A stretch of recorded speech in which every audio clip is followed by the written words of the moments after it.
to see everyone here. For our first song, let's do number 242. 242. After this song, we'll have our opening prayer. 242.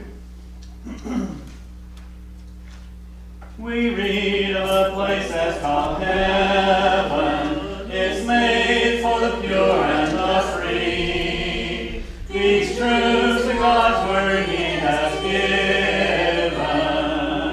How beautiful heaven must be. How beautiful heaven must be. Sweet home of the happy and free. Fair haven of rest for the weary.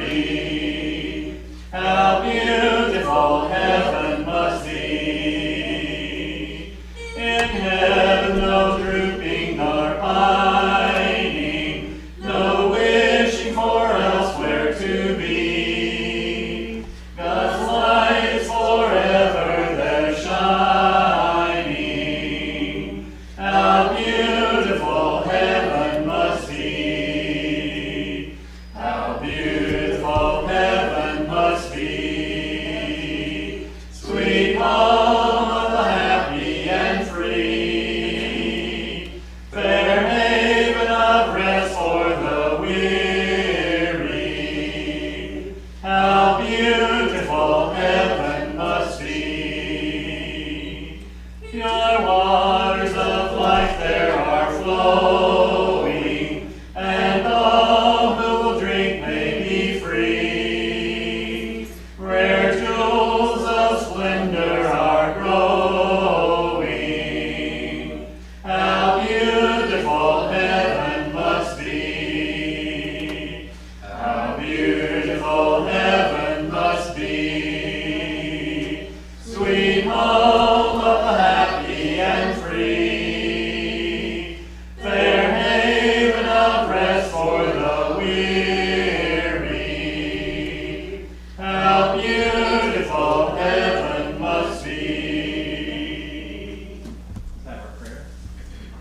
Our gracious, kind, and loving Heavenly Father, creator of the heavens and the earth, and giver of every good and perfect gift, for this beautiful day that you have made, a day to rejoice in and be glad, we are thankful.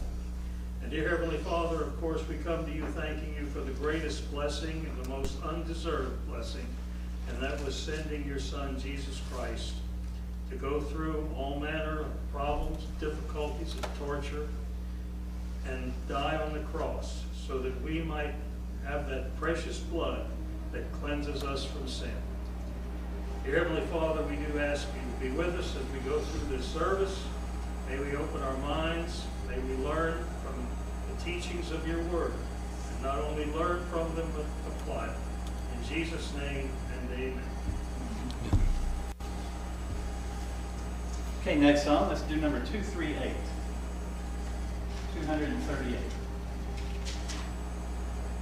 Let's do all four verses. Holy, holy, holy, Lord God Almighty, early in the morning our song shall rise to thee. Holy, holy, holy, merciful and mighty,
thou art holy, there is none beside thee, perfect in power, in love and purity. Holy, holy, holy, Lord God Almighty, all thy works shall praise thy name in earth and sky and sea. Holy, holy, holy, merciful and mighty, God over all and bless eternally. 771 will be the invitation. I'd like to welcome everyone here tonight. Mike is in Tampa at the State Fair, and so we're going to go in that direction. I need to ask Joel, did you realign the camera to get the picture up to? Yeah. So we're getting this on the live stream? Yes. Okay. Okay. I'm not going to review everything we went over last time. We talked about Job and some of the things there because we were basically pivoting off of this verse in Proverbs 10, in our study of Proverbs. Proverbs 10:19, in the multitude of words sin is not lacking, but he who restrains his lips is wise. There's much more in Scripture than I had ever thought about what we speak and how we use our mouth. And I set up to go look at Job because there's a bunch of speeches in Job by his three friends and Elihu and Job himself. As a matter of fact, Job does more talking than anybody else. And there's a lot of words in there, and there's some sin in there in those words. Job, a blameless and upright man, a very good man, one of only 3 men mentioned specifically by God for their righteousness in the Bible, actually says some things that are not right, are not wise. We learn from Job that basically we shouldn't rebuke God, no matter what the circumstances are. God has his reasons and is justified in doing what he does because it's done for our good, even though it may seem bad to us. And I think one of the lessons we took from that is God does take part in our lives. He takes part physically in our lives. He creates circumstances for us. He does a lot of things. And so we find out as we go a little bit further that I think Job had something to learn, and his 3 friends had something to learn, and they had to face it in a way. And basically, in trying to help Job, they pushed him into doing things that should not, or saying things that should not have been said.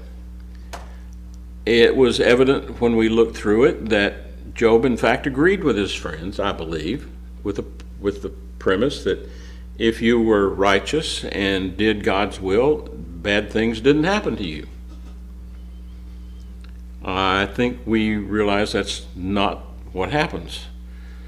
And Job's conclusion was that he hadn't done anything that deserved what he was suffering, and he wanted to talk to God, and he wanted to basically make up a defense. So as in doing more than half those speaking, there's a lot of words there.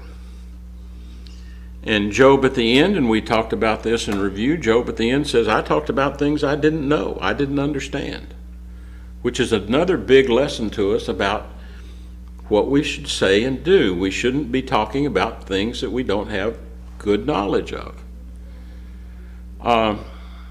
And Job prepared his defense. He basically said, I prepared my case, I know I'll be justified. what we do is a lot of times when we face problems, we prepare our own defense. We're convinced that we're doing right. As a matter of fact, I wouldn't be doing it if I didn't think it was right. How about you? Do you do things that you don't think are right? I don't think we do in general. So Job in chapter 31 is a negative defense form.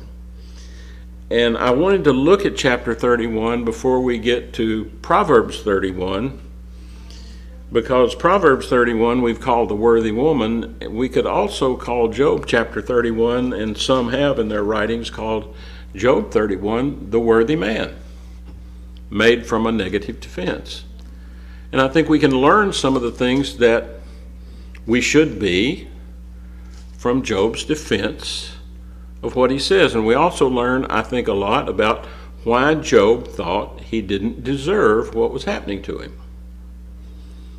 So I want you to, as we go through this, one of the things I'm going to try to present to you is what Job was.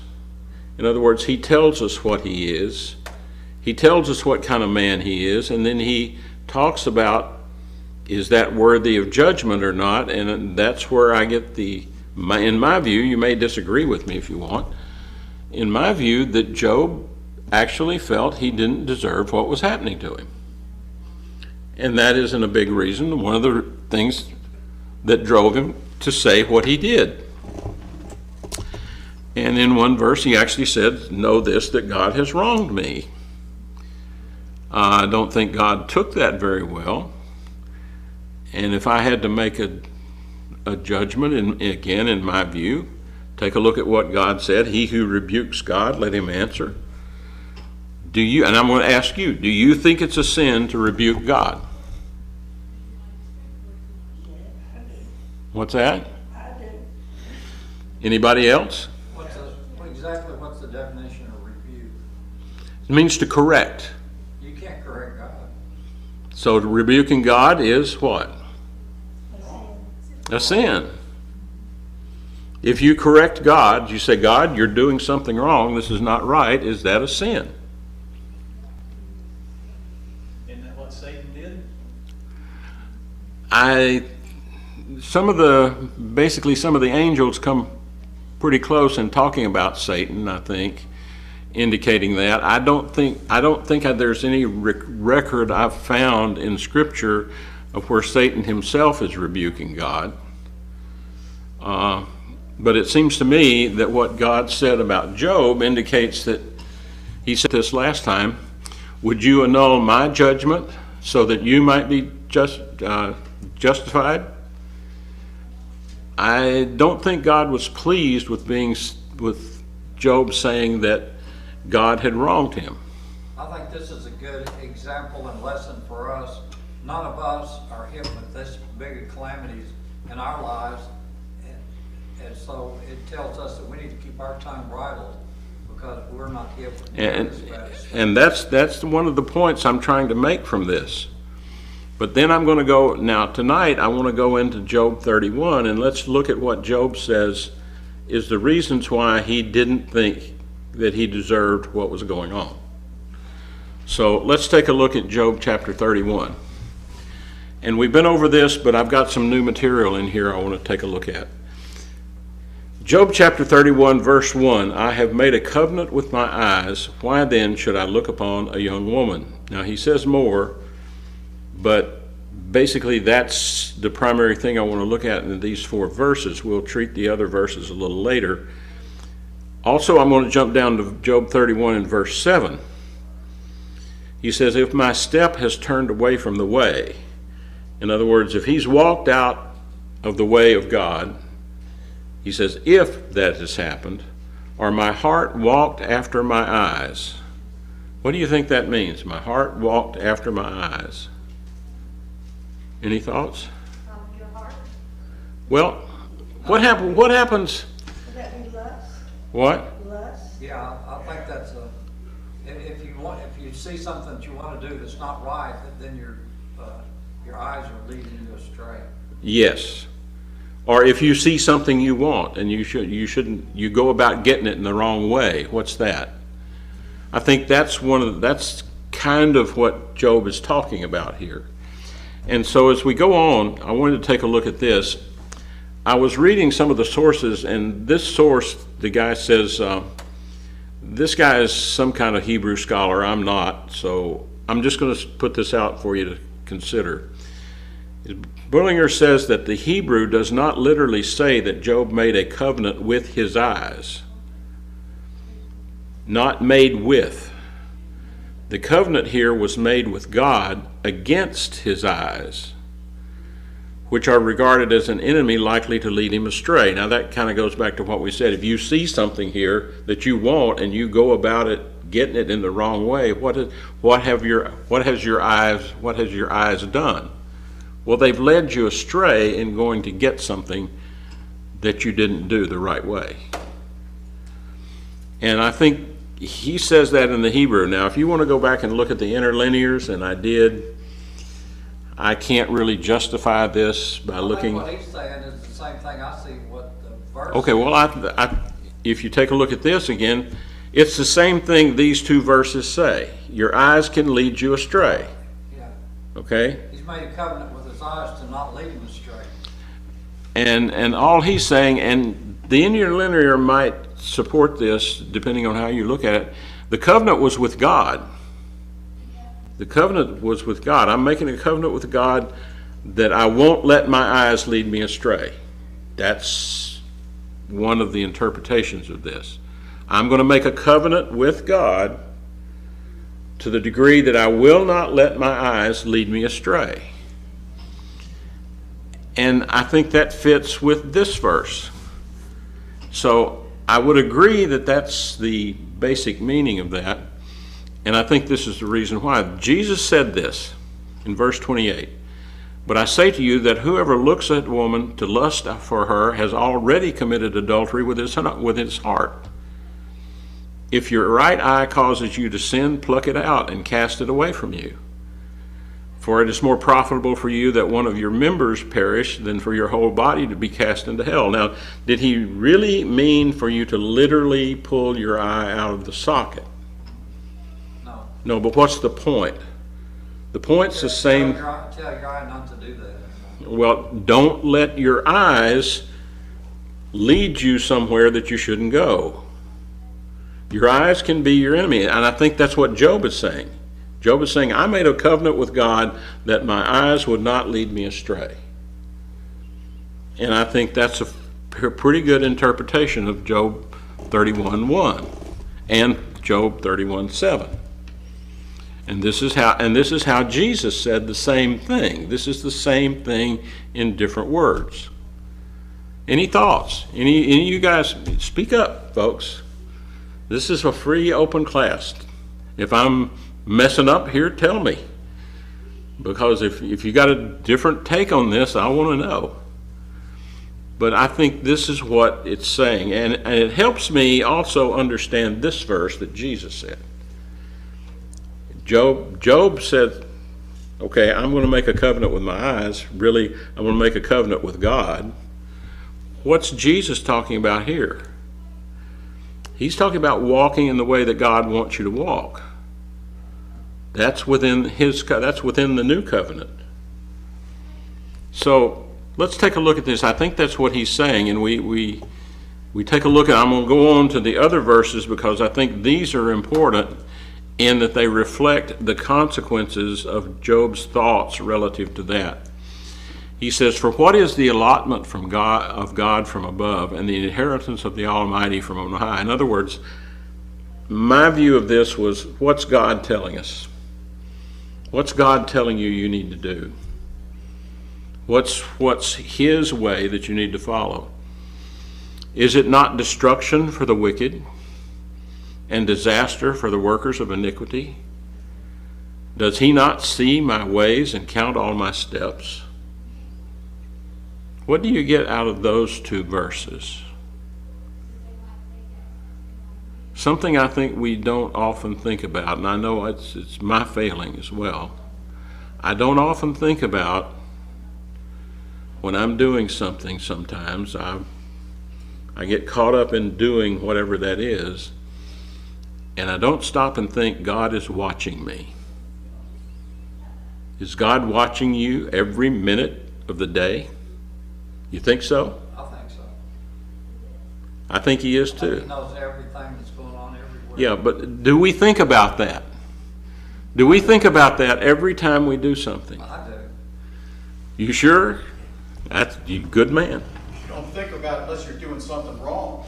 Unless you're thinking about doing something wrong. Well, I'll confess to you, I get through with something and I thought, oh, maybe I better think about what I should have done here instead of not exactly what I did. Well, if you know what's wrong to start with, That's the point. Because I'm going to tell you something. I'm going to ask a question to the class, and I want you to answer me. We're not going to go any further until somebody answers this question for me. Why did God tell the children of Israel under the law of Moses what kind of cloth they had to make their clothes out of? Why did he tell the men exactly how they should trim their beards? so, Why? so they would be under subjection. I don't think so. So they would stand out different from the other nation. Well, that's true and that's true, but I think there's a more important reason he did that. To see if Why did he tell them you can only eat certain things and you can only prepare them this way? To see if they would do it. What's that? To see if they would obey. Well, all of those answers are correct, but there's something else here that I think you need to think about. Yeah. Because he believes, I believe that what he tells us because it's best for us, especially the. Yes, and I don't disagree with any of those reasons, but I think there's another overlying reason that was to train them to do something. Be obedient. Hmm? Be obedient. Well, think about it. How often do you get up and shave in the morning? Every 2 or 3 days. Every 2 or 3 days, okay? Well, I do it on Sunday morning and Wednesday night, but my beard has turned white, so It doesn't show so bad. yeah, well, my beard used to be black. When we were first married, my beard was black. I could shave in the morning. By that afternoon, you could see the 5 o'clock shadow, okay? So every morning when I went to work, I shaved. How often when you pick up your clothes or when you go to buy clothes, do you consider the material it's made of? Never. Never? Oh, well, yeah, I'm kind of allergic to some dacrons and Okay. rayons and stuff. So it's part of your, it's a part of Cotton. your life to consider what kind of clothing you buy, Cotton. what it's made out of. Yeah. What about when you eat every day, right? There are not many of us here that can't afford to eat every day. And you can see that when you look at us. We eat good.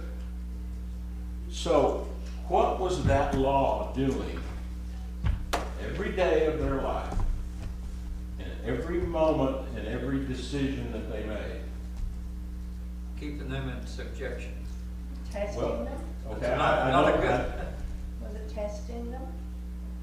I don't disagree with those answers, but I'm telling you what I think it was doing was it was forcing them to think every time they did something, what does God want me to do?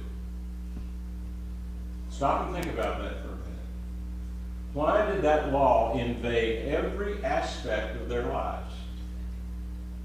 It was forcing them to stop every time they did something that was part of their life. It was forcing them to stop and think, what does God want me to do? How does He want me to do this? We don't do that very often. That's something I think in our lives today, we don't always stop and think with each action, what does God want me to do? And I think part of this is teaching us that. It's teaching it particularly when it comes to speech. When I want to say something, is this going to be pleasing to God? And it's changed my thinking about the way I talk. And it's made me change a lot, and sometimes it's hard. But it's forcing me to think every time I open my mouth, is this what God wants me to say? Or if I'm going to say this, how does God want me to say this? You ever thought about that? You think about that when you speak? And I can tell you, pride gets in my way a lot of times. But we're thinking, we need to be thinking about each and every action, and I think that's what the law was all about. I can't think of any other good reason that would be used to train his people to think about him. Yes, it does that. It tests them to see if they would do it. Yes, it does that. It proves what they will do. God sees their faith and their obedience and does that. It does all of those things, but it also trains them in something that I think is very more important. It trains them to think in terms of what does God want when I do or say something. Any thoughts on that? There's some scriptures that in the past that I thought they meant a certain thing, and then whenever I study in other places, I'll read other scriptures relating to the same thing that make me change my idea on what that. Well, that's the way the scripture is designed. We said in one of the passages in Isaiah, what did we say for several months or weeks here in the class? I probably bored you to death with it from Isaiah. How does God teach you? Here a little, there a little. From one place to another. What? Somebody help me. You got it up? Was it Isaiah 79? Yeah. That's how he teaches. Precept upon precept. What? Precept upon precept. Line upon line. Here a little, there a little. That's how he teaches us. So one of the things he's trying to train us to do is think about what we're doing each time we do something or say something. Is that the way God wants me to say it? Is that what he wants me to say? Is this what he wants me to do? If I'm going to serve God, I need to be thinking about the effect that deed is going to have on what he wants. And so I think that's part of the lesson that's here. What do you think? Somebody tell me. Is that a reasonable way to look at it? Is that a valid reason, you think, why he told them you can only make your clothes out of linen in some cases? Why he told the men to trim their beards? Why he told them they could only go what they had to do on the Sabbath and not travel? Why he told them that they had to prepare their foods just this way?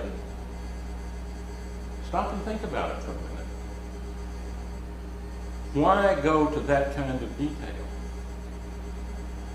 And he didn't do it for everybody. The Gentiles... No, that's what I was going to say. Part of it was to show that they were God's chosen people. Well, part of it was to show a difference between them and the world. Yeah, they were God's chosen people. And I agree that's true too. But I think for them, yeah. Well, then why don't we have to do it now?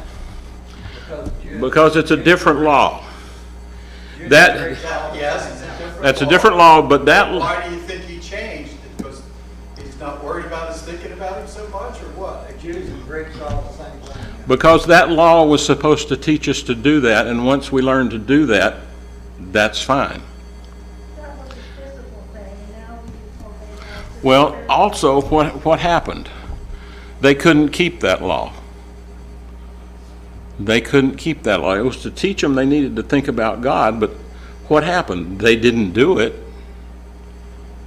Sometimes I think we're not too good at keeping the law down. Well, you got my same thoughts. But we've got to learn like Job did. I think Job did an accurate evaluation of himself. And Job did the right things. Even God said he's a blameless and upright man. God said he was one of the 3 most righteous men that he knew. But notice what he says in verse 3. Is it not destruction for the wicked? In other words, if you don't make a covenant with your eyes, if you don't refrain yourself from looking upon young women, what happens? What did Jesus say? If you look upon a woman to lust after her in your heart, what? You've committed adultery already. That's against the commandment. So you sinned. Where does that get you? Is it not destruction for the wicked? Okay, now the problem is Job is dealing with under the sun. If you want to see these things really set forward, look at Ecclesiastes, because that's all about under the sun. That's all about here on this earth. Okay, that was talking about adultery. Was he speaking about looking upon a married woman or a married man looking at a woman? Do you know? I think it applies to both. But since he said adultery, it had to be because of marriage. There are other places where he talks about fornication, which doesn't involve marriage, and that's in the Old Testament law. I don't think Jesus reiterated every aspect of the Old Testament law. I don't think that, in other words, two people involved in sex that are not married. No, I'm talking about looking at a woman. I would say it's very dangerous. Where do you draw the line? Well, I mean, he's Well, he didn't say to look at her for what? To lust after her. You committed adultery, so that's talking about marriage. I'm not sure I would limit it to that. How about you, Larry?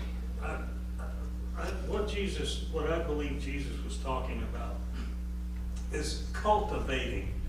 You know, Yeah. there's as a man, there's something wrong with you if you see an attractive woman and a thought doesn't come into your mind. Okay, that is something that we all do. That's the way he made us. Yeah, and unmarried people are supposed to. No. I think I don't see that this has anything to do with whether the woman's married or not. I see this as having more to do with your response to that look. Men are supposed to be attracted to the other sex Okay. before they're married. All right, at what point did David go wrong? He looked at this woman, Bathsheba. Well, Bathsheba was married. Yes, but what if she hadn't been married? Well, I don't know. But Okay. It was wrong for him to look at the married woman that way. I guess I'm not going to limit that to marriage. Okay. Well, What I'm saying is the limit is what you do with it. Yeah. Okay. The limit is with you continuing to do that. The limit is what you begin to do as a result of that. Right. Okay. Yeah, whether you act on Whether you have a glancing thought or not is not what I think Jesus is talking about. it's whether you act on it or not. Well, to the degree that you continue the thought. If you make plans to do something with it, have you crossed over the limit? Could be. David made plans. David saw her and then he started planning on what he was going to do. Right, but that was with a married woman. I don't think it makes a difference whether she's married or single. She was married though. Yeah, stop and think.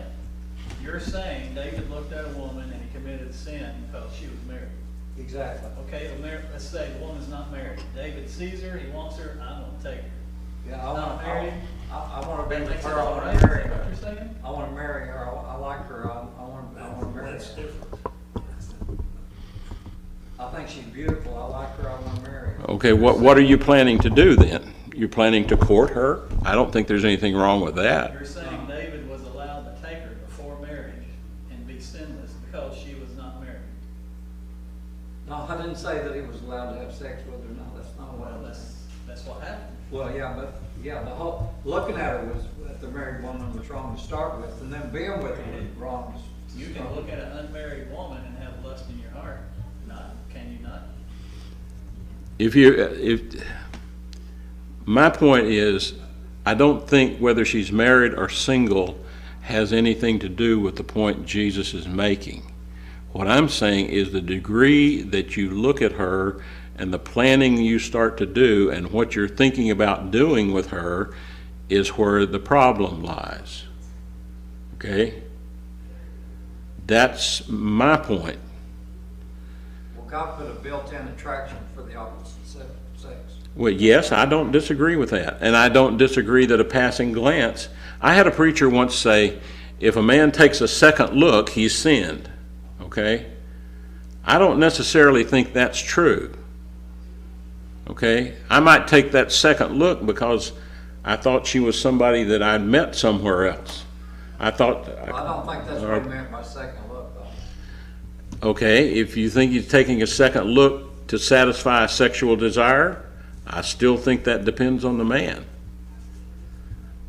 Once you start planning on what you're going to do, and if your plans involve things that are not proper, Exactly. then you're going to be in trouble whether she's married or not. Okay? Now I want to go back to Bob's question You're for supposed to be attracted to the opposite sex. That's Yes, I don't disagree with that. He made us that way. exactly, But I'll tell you also, he made women that way too. exactly. I don't think women are immune to those thoughts. Or maybe some of the ladies here will tell me. But I don't think they're immune to those thoughts either. But I want to go back to what Bob said about, you asked a question, Bob, about what's the purpose of this? The purpose of that law was to train us, to bring us up, to point us to Christ, and to show us the things that we should be doing relative to his law. They failed at keeping it. It was very hard for them to do. I think it would be very hard for us to do. I try to do that and I fail. I try to think about what would God want when I do things, and yet still, as much as I try, I fail from time to time. I'm not going to stand up here and tell you that everything I do, I think about what God's going to say or think about it, because I don't. I've tried. It's just not within me to do that. Basically, I think that's what we should try to do. And I think that's what it's trying to train us to do. And I think that's one of the main purposes of the old law as far as the Jews were concerned. But even, I believe Peter said somewhere, it was something that they failed at. They couldn't do it. And I think Paul also said it. I just don't remember where right now. Maybe I can look it up for next time. But basically, let's understand that at some point, this desire for a woman, whether she's married or not married, and what character that desire has, leads us into sin. And it can be done with thought. It was interesting to me that a lot of people don't think you can think and sin. And I'm not convinced that's what the Bible says. Your thoughts can be sinful, even though you don't do it. I think your thoughts can be sinful. Where that line is drawn, I don't know. But we need to be careful with it. And I think that's one of the points that Jesus is making here in Matthew 5. So, I put that out there for your consideration. But I think it's going, is it not destruction for the wicked and disaster for workers of iniquity? Basically, this tells me that Job was still thinking that if I had done this, that would be worthy of judgment. And he goes on to say that. That basically he sees us all the time. John 1:48, before Philip called you and you were under the fig tree, I saw you. That's what Jesus said. He said in Hebrews says that there's no creature hidden from his sight, but all things are naked and open to the eyes of him to whom we must give account. He sees all these things. Are not 2 sparrows sold for a copper coin? And not one of them falls to the ground apart from your Father's will. But the very hairs of your head are numbered. Do not fear, therefore, you are more valuable than any sparrows. There's a degree of detail that God sees that I'm not sure we have a good concept of. So now, here is that verse 7. If my step has turned away from the way, or my heart has walked after eyes, if any spot adheres to my hands, then let me sow and another eat. Yes, let my harvest be rooted up. And what's Job saying here? If I've done these things, if I've walked after my eyes, if I've let my eyes lead me in a direction to do things that are against God, then fine. It's just that I would plant and somebody else take the harvest. He says, let my harvest be rooted out. Let my work go for nothing. And this is why, and what I'm trying to show you, this is why I think Job was at the point where he says, I haven't done anything that deserves this kind of disaster. And I think that's what was behind him when he said that God had wronged him. And his friends had helped drive him to that. His friends had basically talked to him in the same way, kept reinforcing that, and yet Job could look at what he had done and said, no, I don't think this is right because I haven't done those things. And this is going to happen. This is going to happen over and over again in chapter 31. This is not the only time he's going to say something like this against what he's doing. So let's go a little bit further. Now that passage to me brought this one to mind. In Leviticus, this is part of the law. He's telling the children of Israel, but if you do not obey me and you do not observe all these commandments, in other words, if you don't do all that I've told you, and if you despise my statutes, or if your soul abhors my judgments, so that you do not perform all my commandments, but break my covenant, I will also do this to you. I will even appoint terror over you, wasting disease and fever, which shall consume the eyes and cause sorrow of heart, and you shall sow your seed in vain, for your enemies shall eat it. That's almost exactly what Job says here. Would be justified for not doing the right thing. He even says, he even talked about that, so he even goes back to this. He says in Leviticus 26, I will even appoint terror over you. Now, any of you remember reading when we went back some time ago, in Job 31, verse 23, he goes on to say, for destruction from God is a terror to me. Job was terrorized by God.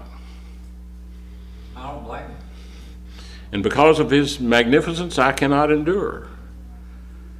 And that's exactly what we see from Leviticus 20. If you don't obey God, terror comes upon you. So why were his friends saying that? Well, Job didn't do anything to not Well, obey God. my point is, this is real close to the Levitical law that Moses gave. This is what Job is saying. Yet I've read scholar after scholar after scholar that says Job existed centuries before the Mosaic law ever came. And yet when I go through this, I find words that are real similar to what appears in the law. Did God tell him the same thing he told Moses? Or was the Mosaic law known a little bit further around? I don't know. But there's a lot of similarity in what Job says and what's in the Levitical law as far as what God does when you disobey. So this is an interesting point that I think we see in Job. And I'm going to go a little bit further. Job goes on to say, and this is, I think, important to us. It's interesting to me that Job goes on to say, way back further in the book, I think back in chapter 3, he says, for the thing I greatly feared has come upon me. This is another reason why I think God saw Job as needing to learn something. Why was Job offering all those sacrifices and prayers? Why was Job doing all those things that he should do? And this subject is brought up in a lot of the discussions. Why do you serve God? So I'm going to ask the class, before we run completely out of time. Why do you serve God? Because I love him, I want to keep his commandments. Okay, do you love him? Is that the only reason? Well, I don't want him to burn in hell. Okay, all right, now we're getting somewhere. Why do you serve him? Steve, why do you serve him? To avoid punishment and judgment day. Well, I've heard preachers say it's not a good reason to fear hell to come to God. And I've about come to my senses. I think that's probably a pretty good reason to serve God.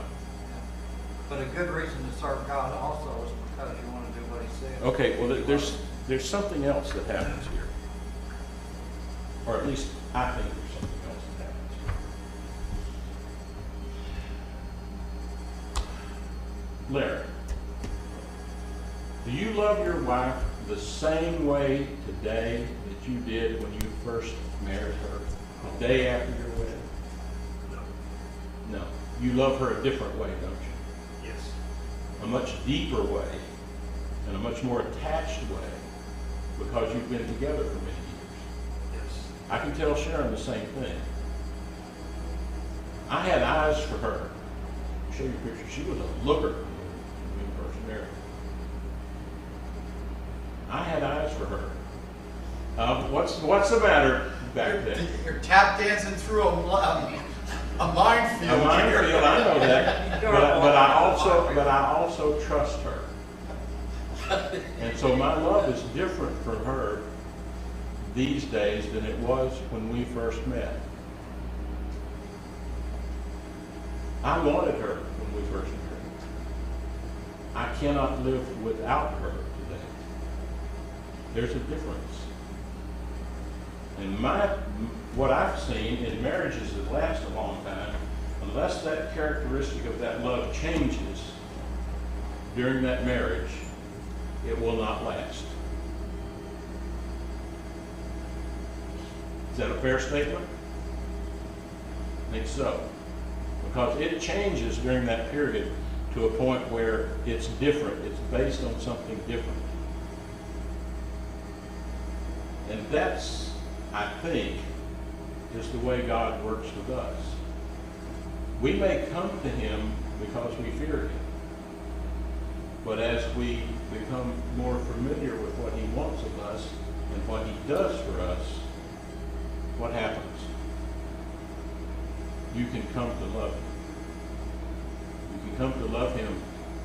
And I'll tell you, some of us have never had some people out there that I talk to have never had the benefit of having an earthly father that cared for them.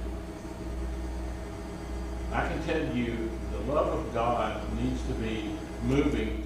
If you have a father that cared for you, and I did, he did everything he could for me, and yet he disciplined me. My love for God is moving in that direction. But it starts out as fear. I don't think there's anything wrong with somebody coming up here and being baptized because they're afraid of hell. I don't think there's anything at all wrong with that, and that person can be just as honest and just as sincere as someone else. But unless they stay with it, and that love changes toward that of something like what you have for a good father, I don't think that will last. Same thing to do with marriage. I think they have to have a love for God in order to believe that they're going to be Well, he says we're supposed to fear him too. Yeah, but I think that they would have to have a love of God to even believe that God is going to eternally punish them. I'll tell you, I look around at some of the things that's happened to me, and I look around at this world we live in. We have no concept of the complexity of this world we live in. How many of you out there could go up to Michigan and go out and find iron in its natural form, dig it up, smelt it, heat it up to the right temperature, cast it into something, mix carbon with it to make it stronger and more durable. You have any idea how to do that? Could you physically do that? This world we live in is complex. We have this black box idea. You open the hood of your car, the modern car today. There's a box in there that controls that engine. And it's just a simple rectangular square box with wires coming in and out. And yet, the engine responds to that box at your control through other things. You have any idea how to make one of those boxes? You realize that box is simple compared to a tree, a living thing?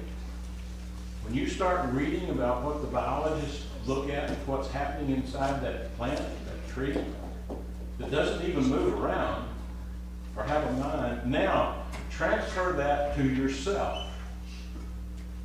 Your doctors have no idea how your body works. They've learned a few things about it over the years, but you are so complex. How did that happen? And yet people want you to believe that that just happened over a long period of time. That's God making you. That's God making this world. Did you know that basically about the only liquid on this planet that a lot of things, they can be liquid, they can be solid, they can be gas with temperature changes. But water is so important and is only one that when it changes from a liquid to a solid, it expands. You know why that's important? What would this world be like if, like all the others, when it changes from it continues to shrink, its temperature goes down, and then it changes into a solid and continues to shrink? What would happen? The oceans freeze from the bottom up if that happens, because their temperature down there is virtually right at the freezing point. And if water freezes, it turns to ice and it floats to the surface and melts again. What would happen if that ocean or that lake froze from the bottom up? They'd never thaw. There'd never be any fish. We'd probably starve to death. That's one of the basic fundamental functions of this world. And you're going to tell me that that just happened by accident over millions of years? That particular liquid came and became what it is today in our world. These things did not happen by accident. That's how God made this world. That's part of my faith. Is it part of yours? Can you look at this world and read about how complex it is and realize that God did this, that it had no other way of happening? That's why I know He's there. And then I go read His book, and I see that no man could have ever written this book the way it's written. And that's part of my faith. I see the history that's predicted in Daniel, and I read about how we recorded it. And there again, that's my faith. I can see it.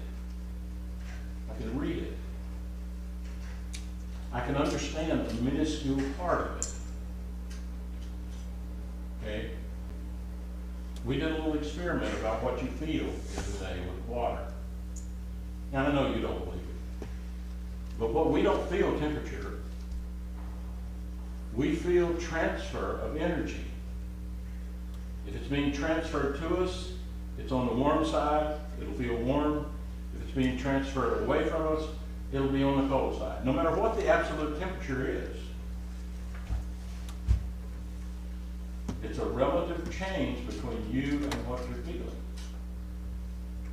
And I took the bottle of water and you can swirl it and you feel it get cold. As the heat transfer rate changes, it's taking more heat out of your hand. Here's the other one I couldn't do for you, but I would like for you to do.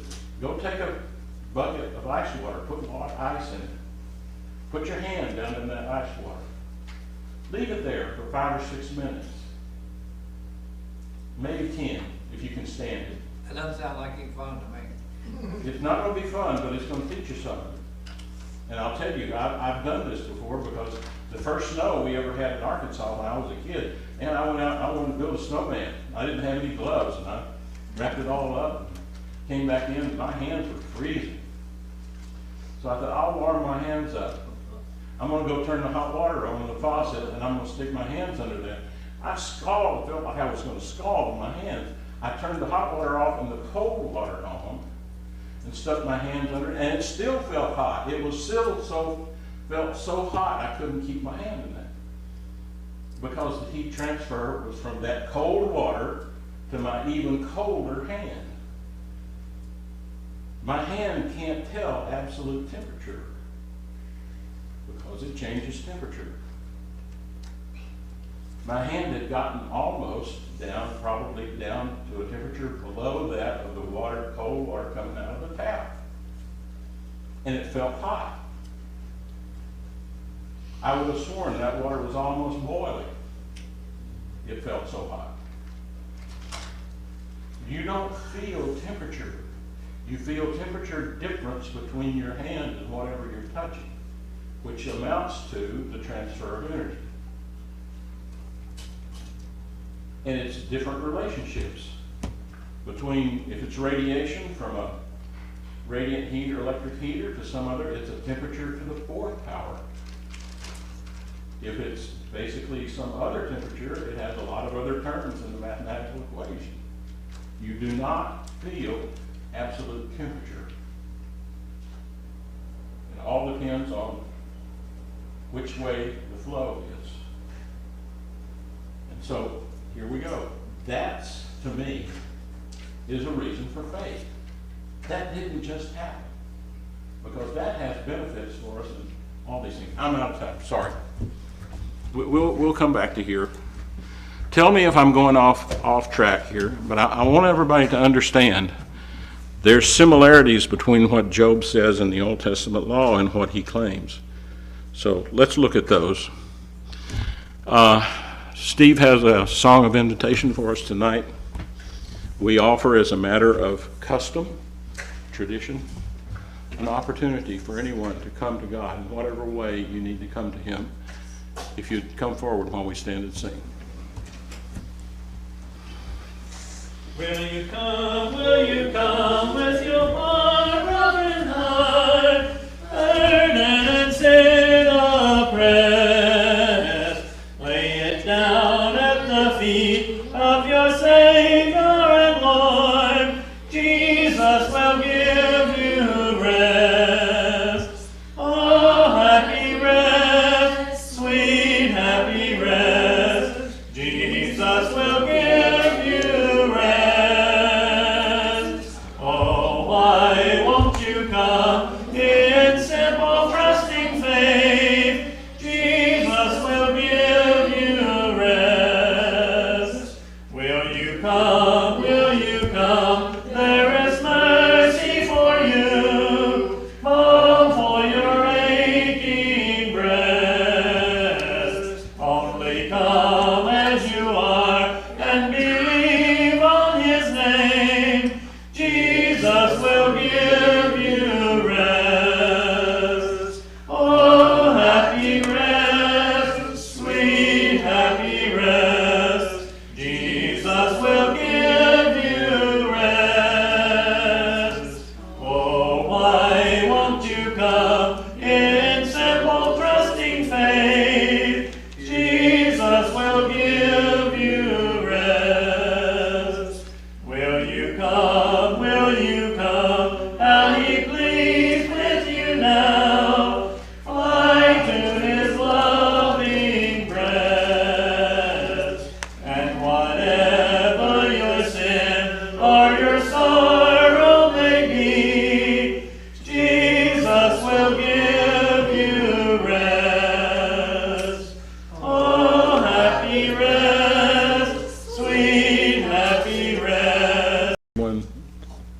have any that we need to talk about tonight? There is Bible class on Saturday. Bible? If not, I would ask Joel if he would lead us in a closing prayer.